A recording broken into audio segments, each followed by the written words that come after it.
Greetings, my name's John G. Sutton, and welcome to Tales from the Jails.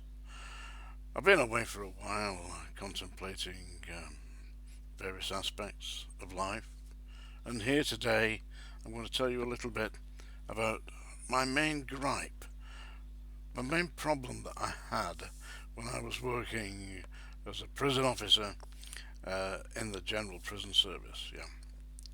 Now, a lot of people will think, well, if you've got the job as a jailer, you should just get on with it. Yes, so I absolutely agree. And basically, that's what I intended to do. You see, when I joined the prison service in January of 1975, the average prison officer's wage was roughly equivalent to a police officer's. And I couldn't join the police service because I was colourblind. Passed the exams and went for the medical, and colourblind, you can't get in. So I joined the prison service, you see. I had been in the British Army as a non-commissioned officer prior to my application to Her Majesty's Prison Service, and following the interview and passing their exam, which is a standard civil service exam, by the way, then I was admitted as a prison officer. But what I quickly found, much to my chagrin, was that the trade union, or called itself a trade union, the Prison Officers Association, was not in fact representing the blue-collar workers, but representing management. Now, it must be quite obvious to anybody who's been in a employed situation where there's got a trade union, that the trade union represents the people who are working, who are members of the trade union. Well, what happened with the Prison Officers Association was the principal officers and chief officers, who were part of the middle management of the prison service, were actually got themselves into positions of authority within the Prison Officers Association.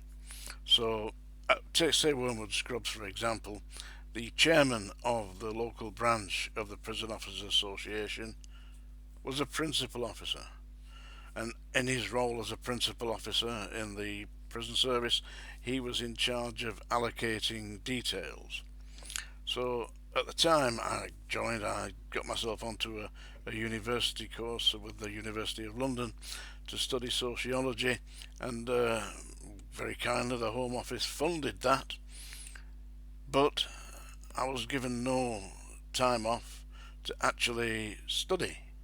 So I had to go and attend the course and do all the study in my own time, which was okay, I understood that. But when I went to see the chairman of the Prison Officers Association and asked if I could change my shifts around so that it would facilitate me attending the university course, no, I'm not doing that. Can't do that. Despite the fact that the Home Office were paying for my course, the principal officer allocating the duties had declined to accept that I was entitled to move my shifts around to facilitate my attendance. So what would you do? I'll go and see my trade union representative. Except the trade union representative was the principal officer in charge of allocating the duties, and therefore I, as a member of the Prison Officers Association trade union, had no representation.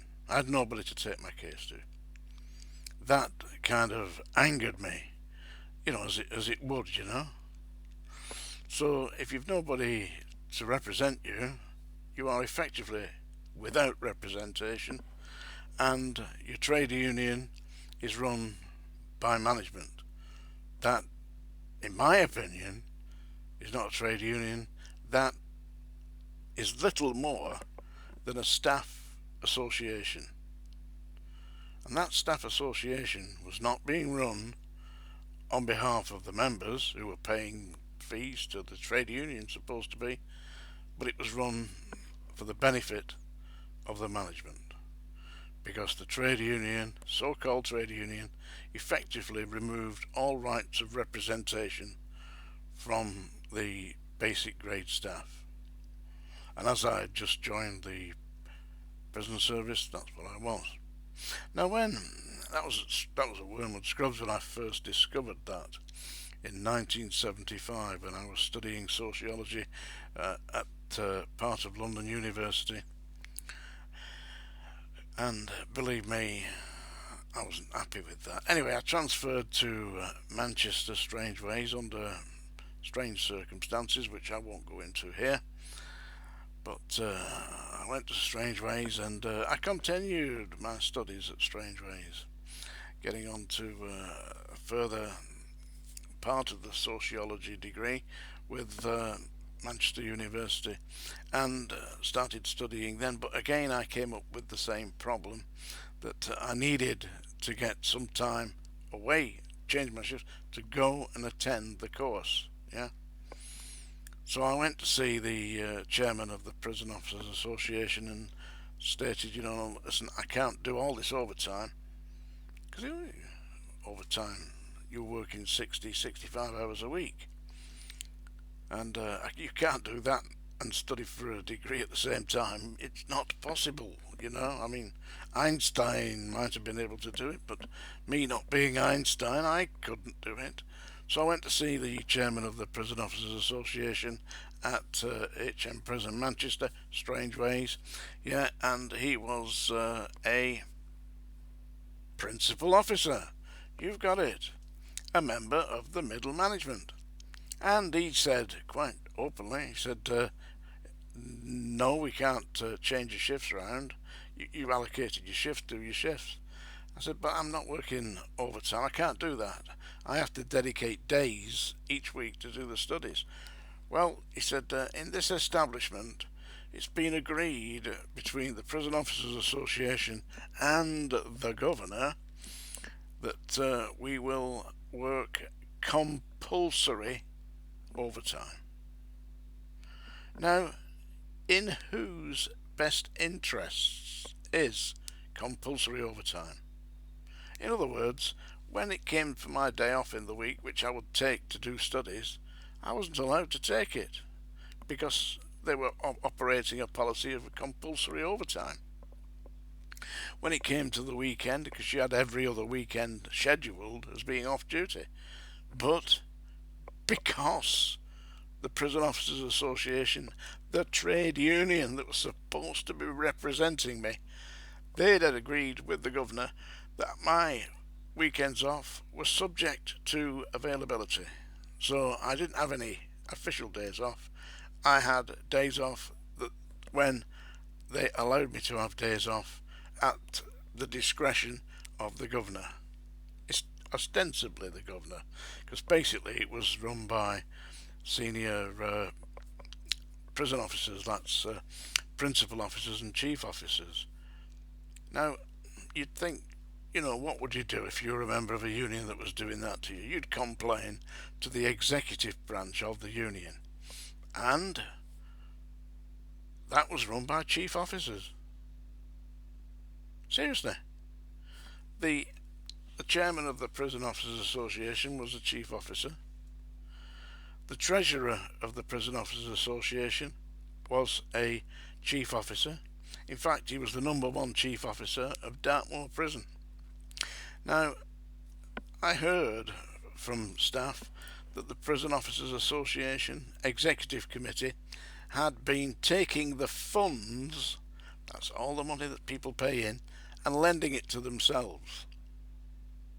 Hard to believe that a trade union would actually rob its own members, but that's what I heard.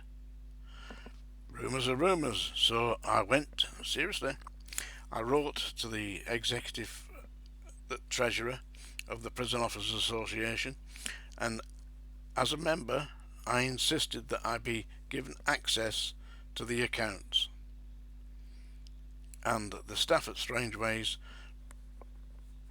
paid for my expenses to go to London to see the accounts because it was at London where the head office was. Anyway, I get there, and the chief officer, the treasurer of the Prison Officers Association, was chief officer, as I said, of Dartmoor. He came to London to meet me, and I said I want to see the books, you know. So he showed me, believe this or not, he showed me a copy of the report to conference. I said, these are not the accounts. I know what accounts look like. These are not the accounts. I'm entitled to see the accounts. You're showing me a report to conference that anybody can see. I want to see the accounts. No, I said, that's all you're going to see. I said, well, what about all this money you've lent yourselves? Oh, he said that was passed at conference. It was part of the Treasurer's address to conference, the Treasurer's report on the financial status of the union. He said, and that was passed by conference. He said, and therefore we have lent ourselves this money, but we have done it legitimately. I said, you can't do that. You can't do it. It specifically states in the terms of the trade union that the monies may only be used for the benefit of the members. Are you with me? And that's not in the benefit of the members for you to lend yourself £200,000 or £300,000 each, which you have done. I said, so you've got no authority, so effectively you've purloined this money, you've stolen it. Absolutely ridiculous. She said, it's been passed by conference, now get out. I said, I'll get out all right, but you're not going to like what happens next.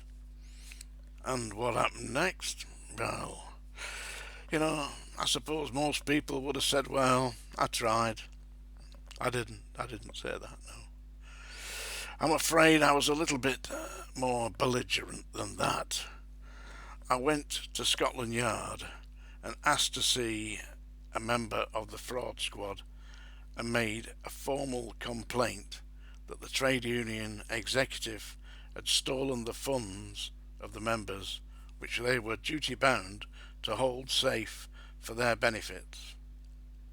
And sure enough, the fraud office took my complaint and they ran with it. It was in all the newspapers. However, the Prison Officers Association, being a creature of management, was protected. I don't know how they did it, but I mean, they'd obviously stolen the money. I mean, here we are 40 odd years later, well, no, nearly 50 years later, and I'm still of the opinion that they stole that money. Quite what happened to it after that, I don't know, because shortly after I'd done all this, I started to get attacked, physically attacked, assaulted by other members of staff. Seriously. And various senior members of staff began making an attempt to terminate my employment by making ridiculous trumped up charges against me, which stuck me in front of the gun. You can see this. Look on the documentary.